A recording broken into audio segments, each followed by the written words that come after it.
Com a representant del partit més votat aquí a l'Estat, no sé si és conscient de la responsabilitat que vostè té. Senyor company, vostè, i me prohibé, presumeix del seu fil directe amb el govern del senyor Rajoy. Si pensa que els interessos de les Illes Balears, aquest fil directe, hauria de servir perquè sabigués el que vol aquesta comunitat, seria fantàstic. Si només és perquè Madrid mos digui què hem de fer d'aquesta comunitat, no anem bé. A veure què quedarà d'aquest fil directe en la negociació del nou règim de les Illes Balears. Tant de bo la feinada que han fet totes aquestes entitats amb el senyor Roger davant de tot, tant de bo aquest tema tots els partits tinguin clar que primer Balears i no els interessos partidistes. Ha dit recentment el ministre Montoro que el nou règim es pot aprovar abans de final d'any. Francament, no ho puc creure. No tinguin cap dubte que el PIS serà sempre per donar suport al govern i aquí faci falta per tal que es pugui aprovar aquest nou règim especial que no cerca tenir més que els altres. Només cerca que els ciutadans d'aquestes illes tinguin les mateixes oportunitats que la de la resta de l'Estat. Així de senzill. Com a Canaris. Volem les mateixes eines. Si a Canaris envien les pinyes tropicals, els aguacates, a la península i els hi paguen el 100% del flete, volem que d'aquí a València i Barcelona ens paguin el 100% del flete. M'han entès? És fàcil, No sé si en Montoro li tenen de traduir o no. I una cosa més. Vostès tenen 3 diputats i diputades a Madrid. I vostès tenen 2 diputats a Madrid.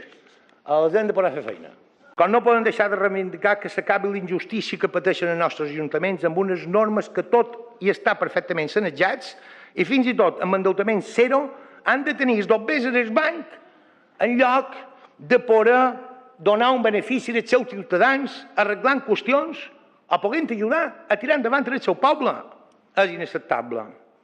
Així l'Estat compleix el seu compromís davant Europa i quan en de Guindos va allà a l'Eurogrupo, queda com un rei. Però qui han complit són els ajuntaments. Mallorca ha exercit un fort centralisme cap a la resta de les illes.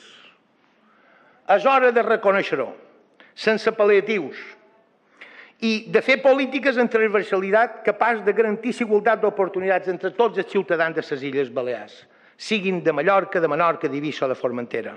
En temes sanitaris, li contava a una tia meva fa poc temps, i no s'ho creu, d'aquí de Mallorca, en temes sanitaris aquest centralisme és prou evident.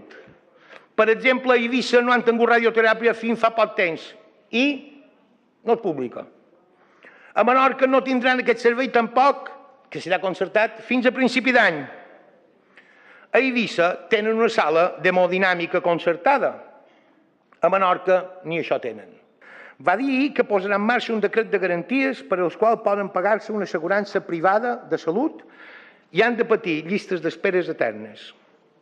Fa 2 anys que diu això. Ara diu que l'any que ve s'irà com toca. Jo li he fet 2 preguntes a aquesta legislatura. També es va dir com havien baixat les llistes d'espera, senyora Mongol.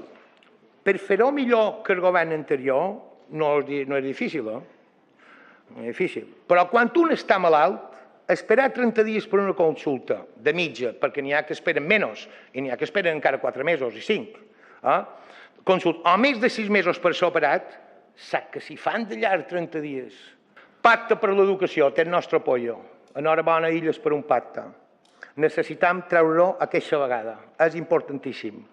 El mateix passa en l'educació. Hi ha grups que si poguessin llevarien l'educació concertada.